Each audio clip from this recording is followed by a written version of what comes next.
Hello, everyone. We want to welcome you to the Take Heart, Take Part Facilitator webinar. We appreciate all of your time tonight, and we thank you for your dedication to this program. It's brand new, and we hope to make it an annual program, and it's volunteers like you who really make this possible, and we're excited for February, which is right around the corner. I'm Megan Spellman. You've received plenty of emails from me. I am the Take Heart, Take Part Facilitator Coordinator, and I work for the foundation. Also on the call tonight is Lisa Sattler. She works for the foundation as well, and she is the Take Heart, Take Part coordinator for the chapters. So her and I have really been tag teaming this program. Lisa, if you want to say hi, I think you may or may not be on mute. Hello, everyone. As Megan said, my name is Lisa Sattler, and I will be the contact for the Collegiate chapter. So but I'm happy to help all of you as our lovely facilitators as well. So if you have any questions or having issues getting in touch with your chapter, please just let me know, and I will do the best I can to assist you. Also on the call tonight, we're lucky to have Katie Connolly. She works for the American Heart Association and is extremely well versed in CPR training, and she's really been our contact at the American Heart Association that's helped with this partnership with Alpha Phi. So all three of us are on the call tonight, and I'm going to walk through the agenda for the hour, and we may finish earlier than an hour, which is nice for all of you, I'm sure. So we want to briefly walk through the pilot program. Lisa and I were out in the Los Angeles area in early November, really testing the materials that you're working with. We came up with the facilitator resources and the presentation. So we feel very comfortable with these materials. So any questions you have, please ask. We're going to be walking through the facilitator guide in depth, as well as the presentation. All of these can be accessed on our takehearttakepart.org if you'd like to follow along that way. I'll also be sharing my screen. We also want to leave some room for questions. We found with our previous webinar on Sunday that it works best to keep everybody's lines muted, but to really utilize these question tabs that you have here as a function of GoToWebinar. So if there's any questions that you have as we go through these material, please use that area to type in your questions, and then Lisa and I will take a break after the facilitator guide and after the presentation to address all of those questions. I'm going to hand it over right now to Lisa so that she can talk about the pilot program. Hello, everyone. As Megan said, we went out to the greater Los Angeles area in November to pilot the Take Heart, Take Part program with 4 collegiate chapters. So the presentation and the facilitator guide that we'll be sharing with you tonight is a result of those trainings. We were able to see some large chapters, small chapters, chapters who did it as part of a chapter meeting or just a special event that they asked their members to attend. We had a variety of CPR experience, both among the members and the facilitators. So Megan and I feel confident that the program we have put together will be successful in the chapters, realizing that they are all different and have their own unique characteristics. But this seems to work pretty well for all of the chapters, and we hope to make it as easy as we can for the facilitators. So I will hand it back to Megan to walk through the facilitator guide. So I'm going to share my screen with you right now if I can. Let me see. I guess I'm having a hard time doing that. Let me see here. I apologize. Want to make sure everybody's able to see.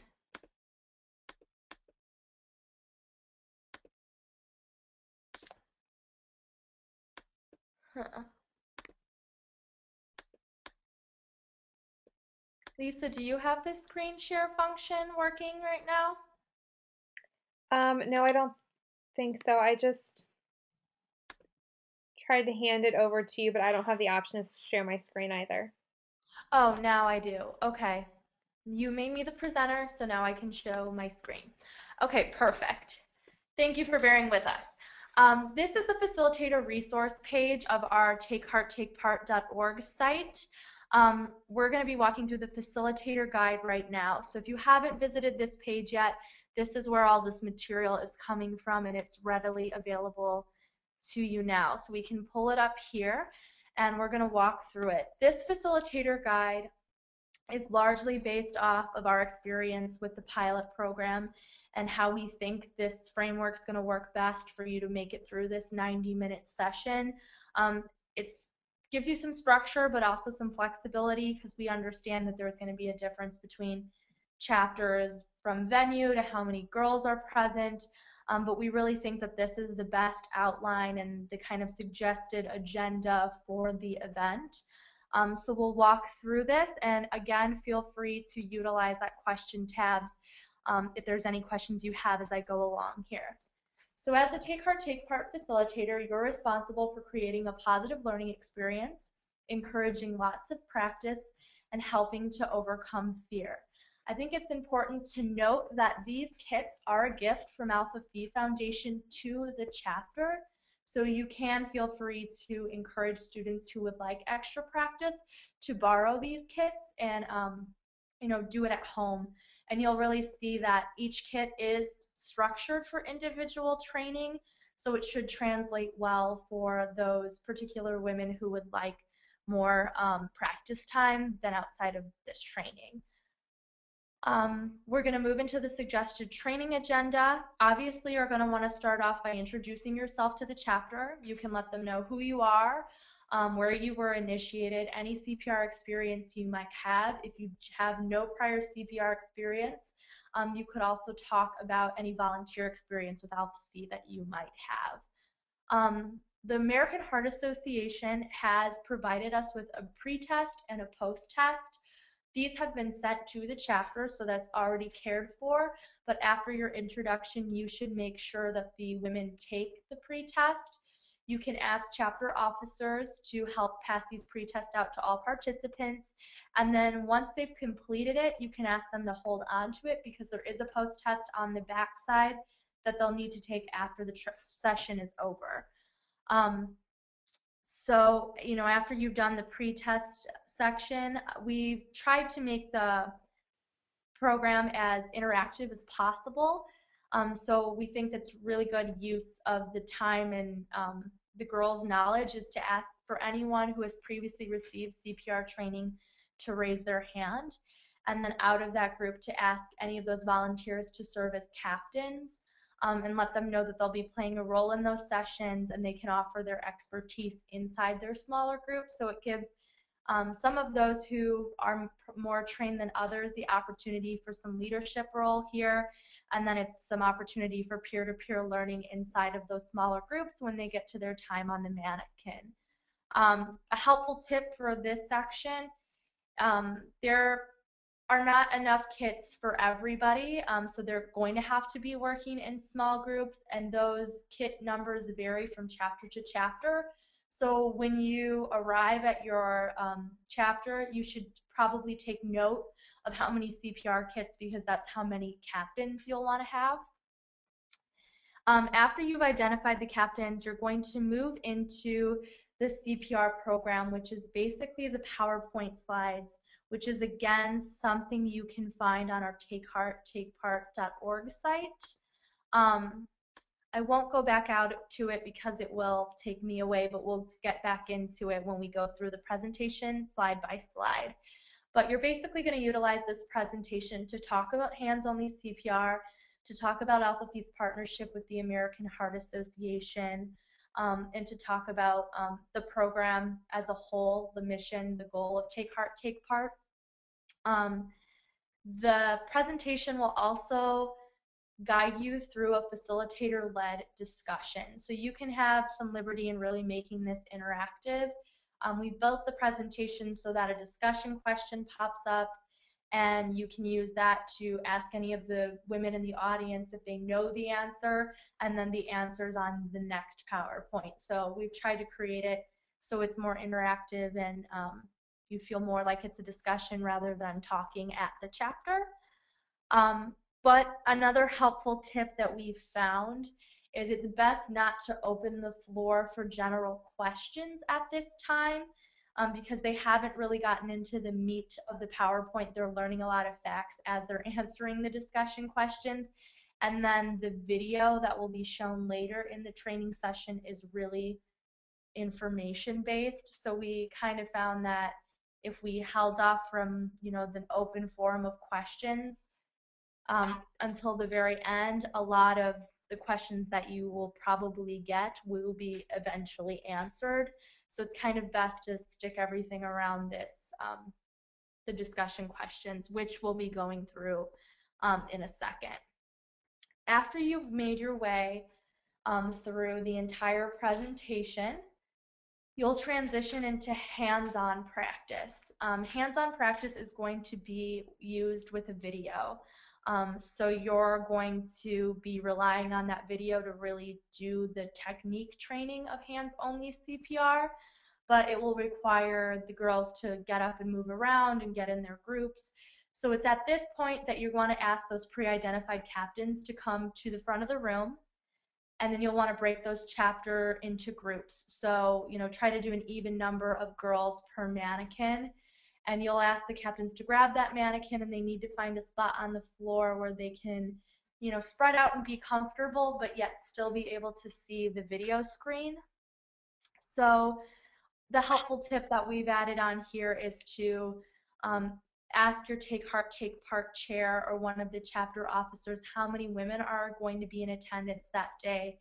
That way you have a rough number of, okay, I have 7 kits and X amount of women, so it's, X amount of women per kit, just because it will make this little transition faster if you know that information ahead of time. Once they're all set up in their groups, you're going to move into the hands-only practice time video. These videos are currently with the chapter. They come in the kits that the chapter have received. So they're aware that they need computer access and that they need DVD access and, the ability to screen to a large audience. So they've really chosen the venue space to meet the requirements of this. The video is extremely instructional. It's from the American Heart Association, and it's approximately 14 minutes in length. It really is meant for maybe 1 to 2 people to do this training along with the video. So there is going to be the need for some pause and play in order to make this video really work for this larger group. In some of these larger chapters, it could be up to 15 women on one mannequin, and it could be, as little as 4 women on a mannequin. So the number is going to vary, but what we've done here is kind of put together a step-by-step process of the video, where you should pause and the kind of activity instruction you should be giving the women so that they have enough time on the mannequins. And everybody gets enough time to really get a feel for how to do CPR. I think a helpful tip is probably to loop in a chapter advisor or a chapter officer prior to the start of the event and ask if they might help you do the pause and play of the video so that you can circulate throughout the room and watch people's techniques and make sure that everybody's getting their ample practice time. So the video is going to open up to a language manual or menu, so you'll have to choose English, and then it's going to open up to another main menu. You'll see a couple of options on there, but you want to select Learn Adult Hands-Only CPR. That is the only portion of the video that we're covering, although there are more sections on the video. The video is going to start with a personal story of a young woman who needed to do CPR in a situation, and then it will transition into the greeting from the American Heart Association video instructor. The video instructor is going to walk them through how to blow up the mannequins, and then it's going to walk them through how to push at the center of the chest with enough force that they hear the mannequin click. All of the mannequins have this kind of oval spot on the center of their chest, and it does take quite a bit of force to push and get it to click. So when she prompts the practice time here, what you should really do is make sure that every girl has the opportunity to push on the center of the mannequin's chest and get it to click, and that they understand what that motion feels like and how much force they need to get it to happen, so that when we move into compressions, they have a good center point, I guess. After every woman's done that, then you're able to move on to the video and play it again. The video is then going to walk you through the pacing and force needed to conduct several compressions in a row. And it's going to say, you know, now let's practice. When it says that, you're going to want to pause the video and encourage every woman to give compressions for 15 seconds without stopping. When you have a feeling that, you know, everyone in the group has been able to do that, you can start the video again. And it's going to then walk you through how to figure out if someone is in need of CPR. So it's going to direct you to tap the victim just to make sure that they are actually unresponsive, and then to call to someone else to call 911. And then it's going to move into, you're going to watch the AHA instructor move into another round of compressions. So here, when you pause the video, when she prompts practice time, you're going to want to encourage every woman to actually go through those steps and tap the victim and call for someone else to call 911, and then to give compressions for 30 seconds without stopping. Once every girl's had the opportunity to do that, you can play the video again. The final practice round of the video is going to walk through putting it all together. It's here that you can pause the video and encourage everyone to practice giving compressions for 1 full minute without stopping, and you'll be surprised how tiring that can be. And once you have the feeling again that everyone's done a minute, you can move into the video, and the video is going to wrap up the section of hands-only CPR training, and it will then move directly into training on the AED.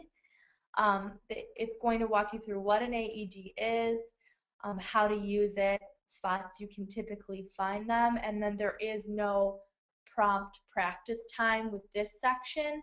So it will just finish out the video, it will take you back to the main menu, and you can end the video here. You should note that it will say out loud, do you want to learn child CPR, and a couple other options. We're not going into that. If somebody asks that, again, that's something you can say to them, well, these kits are a gift to you. Your chapter is going to have them. If you want additional training, you know, I suggest you reach out to your Take Part chair and see what they can do about lending one to you. So I think that's a good answer should anybody want that additional practice. And that's kind of, these helpful tips are covered there. Once you've worked through the video and the practice time, you're really at the end of this session. It's really the video that's going to be teaching the techniques, but I do think it's important for all facilitators to kind of walk around and monitor, give their feedback. So as much as you can do that during this, you know, practice and video time, the better. And I think that's probably why it's be most helpful to have a chapter advisor monitor the DVD player for you. At the conclusion of the training session, you are going to ask the participants to complete the post-test, and that's again on the back side of the pre-test. And then the Take Part chair is responsible for collecting those and then sending them in to us here at the foundation. There'll be some Take Heart wristbands to distribute, as well as participation cards. You can ask some chapter officers to help. Again, those are materials that are going straight to the chapter, so it's not something you need to really worry about. And then obviously you're going to want to thank them for their time and participation. If anybody has any additional questions, you can use this conclusion of the training session to really answer here. So now that we've walked through this, I'm going to take a pause here for questions. Okay, it looks like we've had one come through so far, and it's, may we print this material out and have it with us at the time of the training? Absolutely, and we would strongly encourage that you do that. Again, it can be found on takehearttakepart.org in the facilitator guide section. So any of the resources on there are 100% for you to use and hopefully will make the training easier. There's also AHA Hands-Only CPR FAQ, and also AHA Facts About CPR and SCA Sudden Cardiac Arrest, as well as a cardiac arrest versus heart attack infographic. Just some really good materials that you could definitely print out and have with you on hand should a question about one of those areas arise. Okay. How do I know if there's another facilitator going to be at the chapter that I signed up for? Will I be connected with her? Yes, Yes. absolutely. If there is another facilitator that's going to be at your chapter, we will connect you with her. You will also be connected with the chapter officer and the chapter advisor, so you will be able to coordinate with them ahead of time. Right. So right now, what I've been doing is monitoring closely that, Alpha Phi Volunteer Hub site that you all use to register. So as soon as I see that one becomes what they call full, because there's only 2 spots tops per each chapter, I've been going ahead and sending an email connecting the two. And then you all should have received confirmation email when you registered that included the details of your event, and at the inside the calendar and in that email is the chapter advisor's name and phone number, as well as the chapter contact's name and phone number, so you can feel free to reach out to them right away, and they're really going to be the best contact to tell you things like the logistics of the campus and parking and anything that you might need to know that's venue specific, I guess. Okay, the next question we have is how many girls are optimal for each mannequin?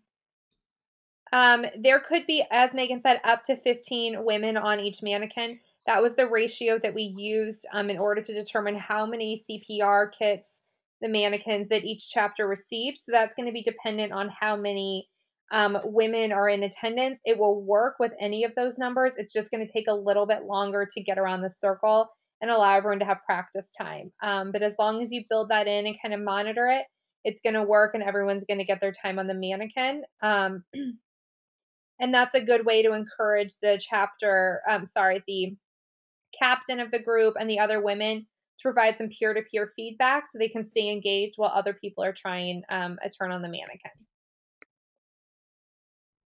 Next question, how soon should we contact our chapter officer for the CPR date? As soon as you've signed up and you receive the chapter contact information, you can feel free to go ahead and contact them just to go ahead and start building that relationship and see if there's anything that they have questions about or that you have questions about. So go ahead and contact them as soon as you sign up, and they will also be in contact with you. And again, if there's any issues with that, if for some reason you can't get a hold of your chapter contact or have questions, feel free to email me. If the chapter has not signed up yet, but I've spoken with the advisor and they plan to, how will I be notified that a session will occur at that chapter?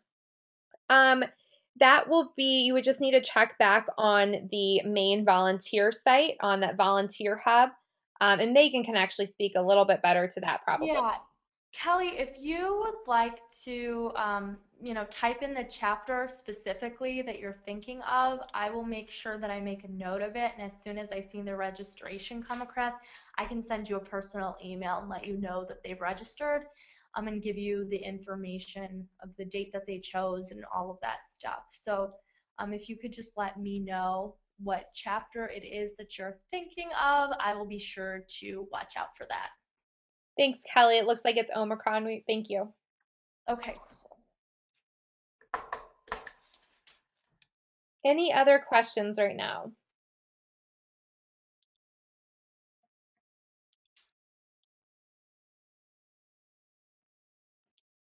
Okay. All right, we are going to move in next to the presentation. So this goes back to those slides that we were talking about in the facilitator guide. So we're going to actually walk you through what this presentation looks like. It is my goal, you will see this as a PDF. It is really truly a PowerPoint, but it's going to pop up as a PDF. This is the final presentation that you should use when you're at your event. You can access it online the day of, but you may also want to bring a thumb drive with you and just back it up onto that thumb drive just in case internet connection is shoddy or something happens. That way you have the presentation on you. What we are opening is in its final form. What I am going to try to post by tomorrow is this presentation, but in notes form. That way you can print it out and write any handwritten notes next to it that you'd like, and then bring it with you on the day of. The other group on Sunday night made that request, and I think it's a great idea. So we're going to throw that up on the website soon, and I'm hoping to have it up there by tomorrow. I just need to work with our website person. So we're going to walk through this presentation now. Well, I guess it doesn't look as fancy as I wanted, but this is the first slide, and it's obviously the introduction slide to the logo that we've chosen to really brand this Take Heart, Take Part program. And then this slide explains to the women what is Take Heart, Take Part. This is our mission statement.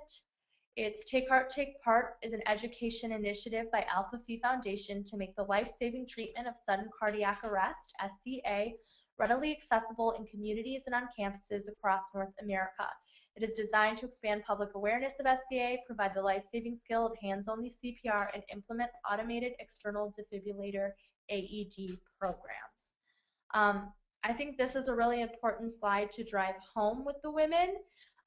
Unless they were part of the, I guess, chapter officers, they probably don't know a whole lot about this program.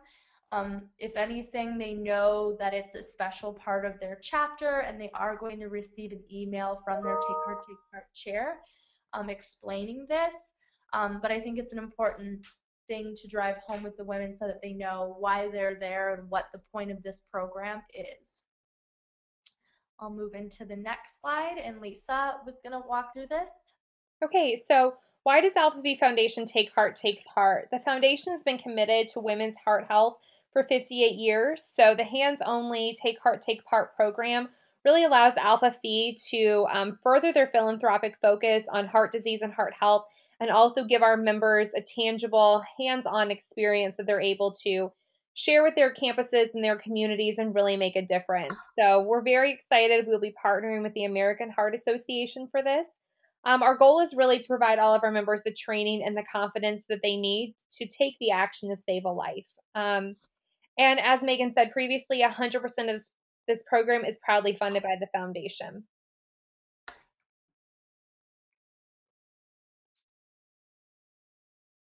And so we're going to have Katie jump on the line, our American Heart Association contact, to walk through why the American Heart Association. Hi guys. So the Heart Association has been providing information and research and science behind CPR and emergency cardiovascular care for over 50 years. We actually develop all of the science behind CPR. We conduct all of the science, and then we write all of the guidelines for CPR and emergency cardiovascular care. So out of the 14 million that we train, approximately 14 million every year, only about 3 to 5% of those are lay persons or non-medical professionals. Our goal is to be training 20 million per year by the year 2020, and where we see the biggest opportunity to bring that number up is with those lay people, those individuals who do not have to be trained for their jobs, such as medical professionals or even some daycare providers and some factory workers. We are asking that everyone learn how to perform hands-only CPR. It's very simple, it's very easy, and it's the first line of defense of saving that person and protecting that person who goes into cardiac arrest. Survival from cardiac arrest is very, very low. It's only about 11%. And so if we start training people and getting people ready to prepare, ready to take action, we can actually raise that number of deaths by 5 to 20% and look at saving a lot of people annually, because almost 400,000, about 380,000 people suffer from sudden cardiac arrest every year outside of a hospital environment. And that's really where we want people to take action, is where we see the bystander coming in, that non-medical professional, to come in and perform CPR. So the impact of this, taking in Alpha Phi to account, is we really want to train all of our collegiate members, which is nearly 20,000 women. Obviously, it feeds into the foundation's, and while Alpha Phi is philanthropic cause of women's heart health, and so we think it's just a great way to help the AHA reach their goal, and still be teaching our women a really necessary skill that goes along with our philanthropy and our mission. Next is Lisa.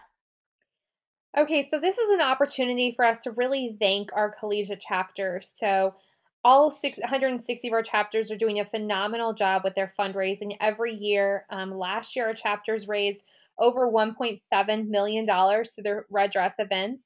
So it's really because of their commitment to women's heart health that we're able to bring this program to their chapters. So we just want to take the opportunity and would ask you on behalf of the foundation staff and board to thank the chapters for advancing women's lives, the power of their philanthropy, and for enabling us to bring this very important program to their chapters.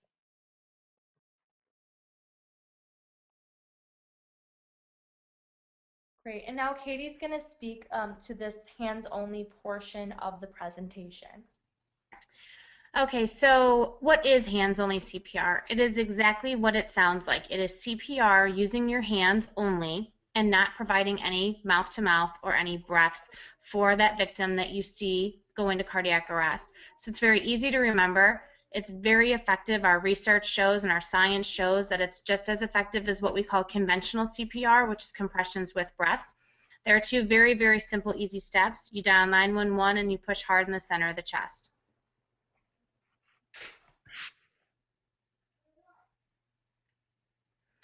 As I said before, the survival rate from sudden cardiac arrest is very, very low, and so we want people to take action. We know that it's a leading cause of death for both men and women, and someone's survival from sudden cardiac arrest primarily depends on another person providing them CPR. So again, like I said, that bystander providing CPR, that non-medical professional jumping in to keep that person's oxygenated blood circulating throughout their body until EMS can arrive. About 70% of Americans feel helpless and don't exactly know what to do when it comes to a cardiac emergency because they don't know how to perform CPR. They're afraid to do it. And as we said before, if survival could be raised from 5 to 20%, we'd save about 20,000 extra lives a year. Now we're going to move into the discussion portion of the PowerPoint presentation, which we have discussed in the Facilitator guide. So I will do the questions, and then Katie is going to provide you with the answer. So what does CPR stand for? What does it do? So CPR stands for cardiopulmonary resuscitation. It's quite a large, long word. That's why we shorten it to CPR. And just as I said, it keeps that oxygenated blood circulating throughout the body, really to keep that brain alive. Who should receive hands-only CPR? So the individual who should receive CPR, hands-only CPR, is the teen or adult who suddenly collapses for no known reason. That's exactly what our science is showing. Those are the individuals that are most impacted, and hands-only CPR is most effective for those two types of people. And when we say a teen, you typically think of someone who's gone through puberty. Why does the American Heart Association recommend hands-only CPR for teens and adults who suddenly collapse? So as I said, our science shows that it is just as effective for sudden cardiac arrest as performing conventional CPR that includes breaths. So every 5 years we update our guidelines, and in 2010, when we updated our latest guidelines, this became part of our teachings. Prior to that, it was a scientific statement that we suggested it be done, but it wasn't anything that we included in any of our curriculum. We now include it in our curriculum because we know that it's just as effective for certain situations, and we know more people will take action. A lot of people, as we said, are afraid to perform CPR because they're really not sure what to do. but a large portion of people who don't want to perform CPR don't want to because they don't want to put their mouth on someone else's mouth.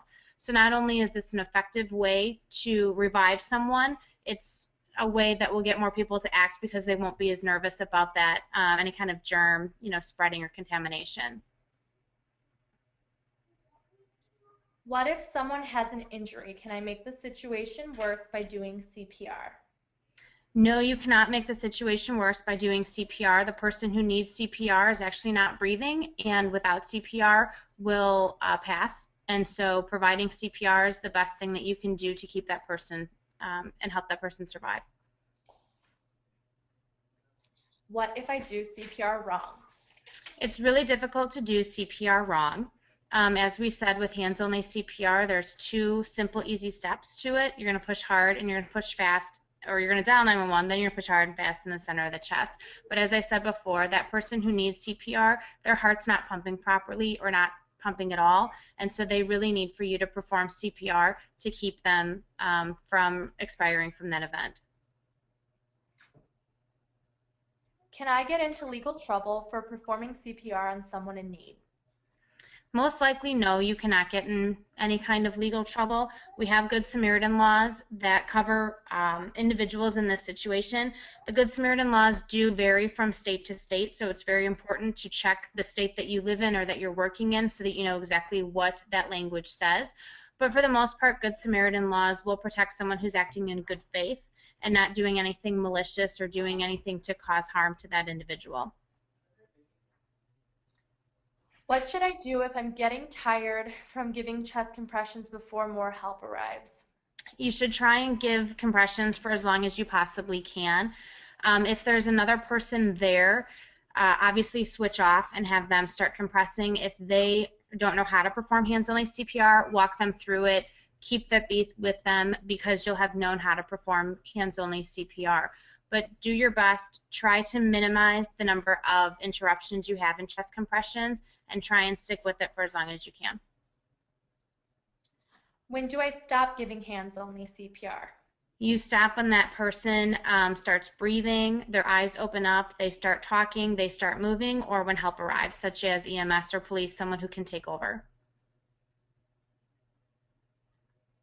And then where can I learn more about CPR and heart health? And Lisa's going to talk about this. Okay, so these are just some good resources to share with the chapter.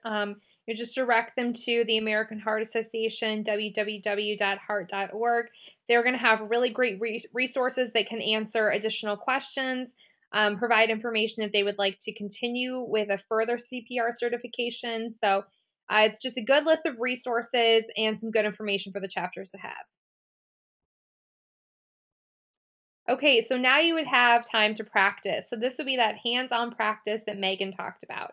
So you've already identified your captains. You would ask the captains to please come to the front of the room. Break the chapter off into groups. Again, the number of groups equal to the number of mannequins. Decide how they're going to number off. Have the captains grab a mannequin in their group.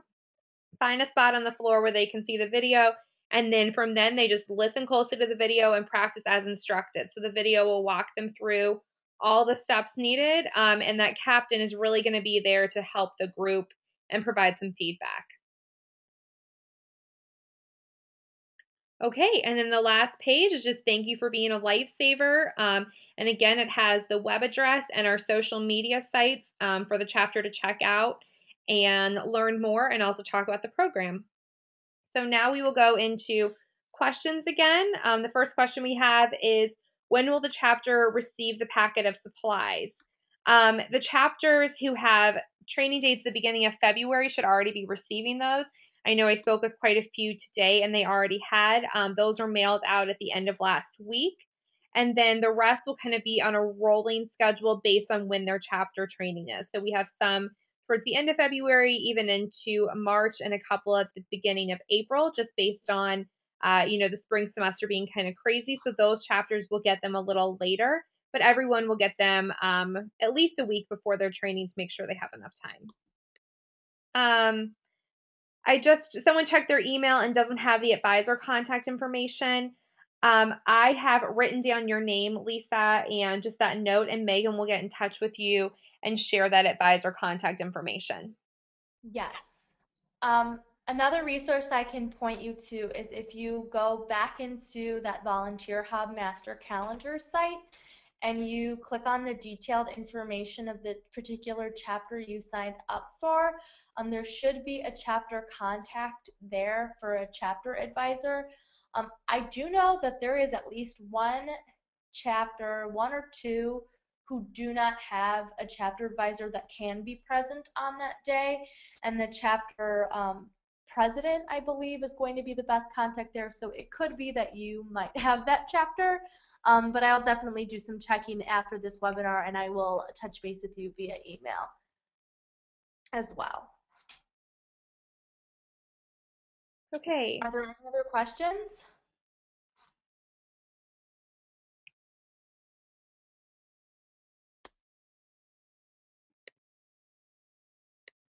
Okay. Will we be able to watch the video ahead of time? Yes, we would suggest that you get to the training about 30 minutes or so ahead of time, just to make sure that everything is set up and also to review the video. But that will be the only way to watch it ahead of time, is to get there early and meet with the chapter, because they have it in the kits that they've been sent. And I apologize, I saw someone start to write a question and it said something to Megan, and as I was clicking on the next question, it actually accidentally deleted. So if you can Yes, retype I that, we will can get it still see answered. it. And Carolyn, I will definitely send you your chapter advisor and chapter contact. So you are on my list, and I will get emails to you as soon as this is over. Were the number of Is there, mannequins sent determined by the size of the chapter? Yes, they were. So we took the size of the chapter. That was including if they were going through a spring recruitment and we're getting new members. So their current size of the chapter, and then did an average of 15 mannequins, or sorry, 15 members per mannequin. So that's how we came up with those numbers. But it definitely was determined by the size of the chapter. So the larger will have quite a few more mannequins, but it's still the same ratio. Is the plan for this to be an annual training every year, every other year, just this one time? The plan is for this to be an annual training. We want to make sure that every year the new members are trained in this skill, and also CPR is very much a muscle memory skill. So the more that we're able to have the women on the mannequins and practicing, the more confident they're going to be and the better they're going to be at performing it. So the goal is for this to be every February, and then after this training session, we'll start working with the chapters on ways to roll it out to their campuses, their communities, other fraternities and sororities. Just really trying to spread the knowledge that the best we can. And again, they're able to keep the CPR kit. So if there's something that the chapter would like to do, we've already had some who have come up with ideas wanting to share it on campus. They're welcome to do that. They can use any of the resources and any of the kits that they would like to. yeah, and we definitely think that there's growth opportunity here with this program. There's so many different elements to CPR, and other ways that we can add on new information, so that if you came in and this is your freshman year, you're not going to be doing the exact same thing every single February until you graduate. So this program will continue to evolve, and more skills will be added, and it should really be great as we move into next year as well. Okay, the next question, can the girls do this in sessions for bigger chapters?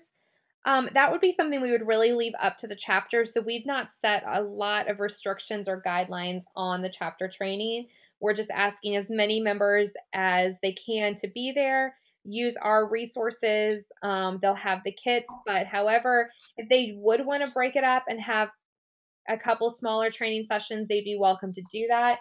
The complications of that could just be that we couldn't guarantee that there's a facilitator who can make it to multiple sessions. Obviously larger chapters will need some bigger space, but they're still going to be in the same size groups per mannequin as the smaller chapters are. And then will the girls get an acknowledgement, a card or something that says they're trained in hands-on CPR? Yes, they will get a participation card. They're not certified.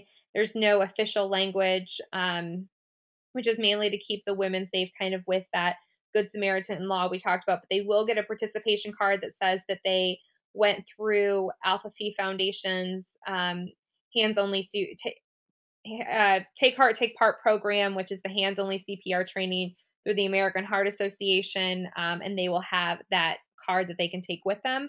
And it's really easy. You'll just hand it out, and they can write their own name in it, so there's nothing that you have to do as the facilitator. Yeah, and those were the participation cards that the facilitator guide refers to, and they get handed out at the very end of the training along with those Take Heart wristbands.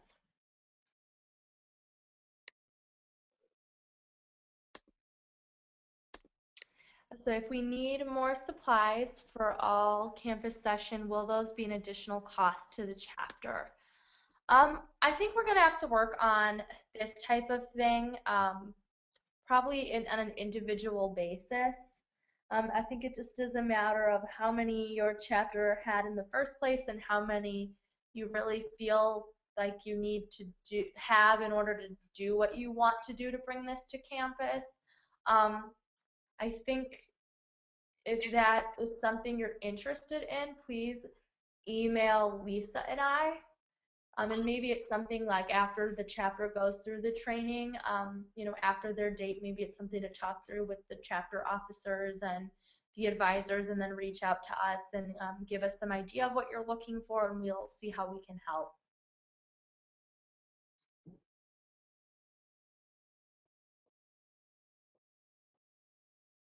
Does anybody have any other questions?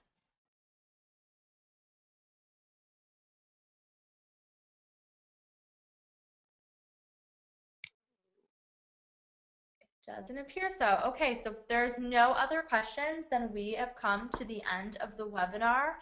I highly encourage you to reach out to me by either email or phone if you come up with any other questions over the next couple of days, or anything leading up to your scheduled training date. I can be reached at mspellman@alphaphi.org, and then my phone number is 847-316-8951, and I'm happy to help in any way. Let me know if you're having any issues with any materials on the website, if there's a different format or something else you'd prefer as you prepare. Just let me know, and I'm happy to accommodate and can send you that kind of material on an individual basis. So I'm really here to help you, so anything you need, please don't hesitate to reach out. All right, oh, okay. Okay, good. These are not questions, I don't think. Good. All right. So thank you again for all of your time tonight. I really, really appreciate it. And we're looking forward to February, and we just can't thank you enough for volunteering to bring this to your local chapter. Thanks, and have a great night. Thank you, everyone.